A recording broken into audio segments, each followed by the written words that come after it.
This guy's in love with you, pare. This guy's in love with you, pare. Hello guys, welcome sa ating bagong video tutorial. Ang tuturo natin sa inyo ngayon ay yung super easy version ng kantang This Guy's in Love with You, pare ng parokya ni Edgar. Okay? So, wala itong bar chords guys at sigurado ako na matutugtog nyo ito kagad. Okay? So, parinig muna natin sa inyo guys yung mga verse para may idea kayo kung natuturo natin, ha? So, doon yung mada sa may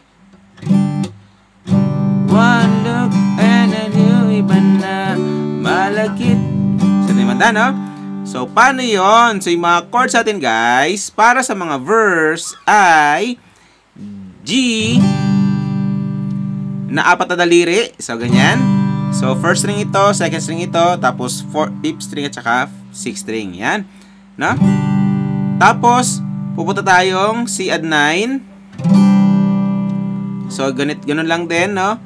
First string, second string, tapos binaba nyo lang to. Nasa fourth string na ito, fifth string na ito. Okay?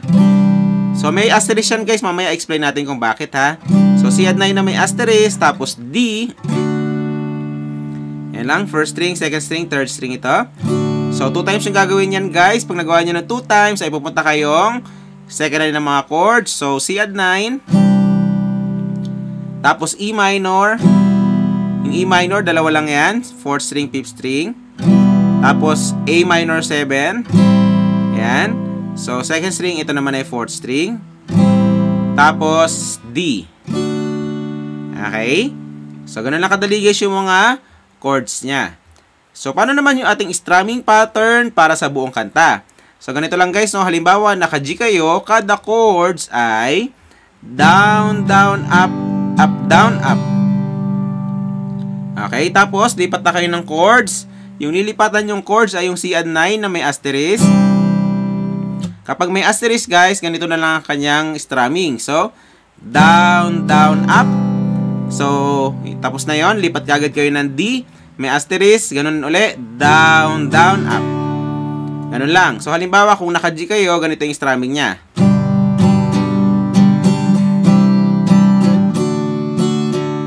Okay?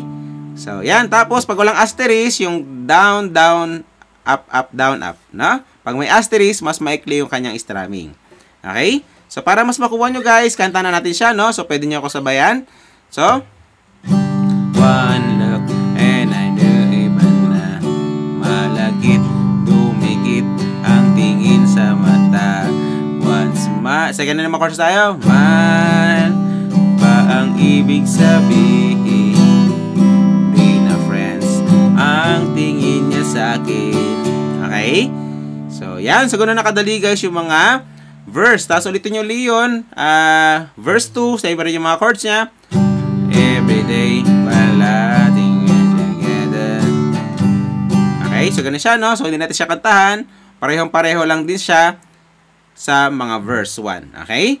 So, yan. So, after nun, ay pupunta na tayong pre-chorus. So, doon yung banda sa may until out of the blue, I'm feeling so true. So, doon yung banda, no? So, paano yun? So, yung mga chords natin, guys, para sa pre-chorus ay A minor 7. Yan, A minor 7. Tapos, G.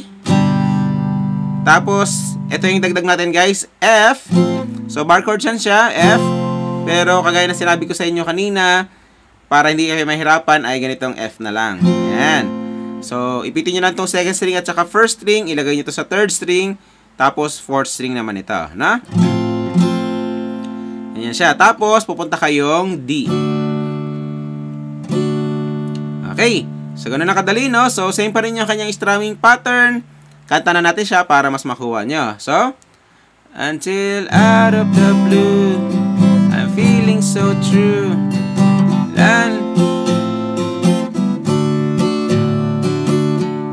Okay? So, yan. So, ganun nakadali guys yung mga pre-chorus. And then, after nun, ay pupunta na tayong chorus.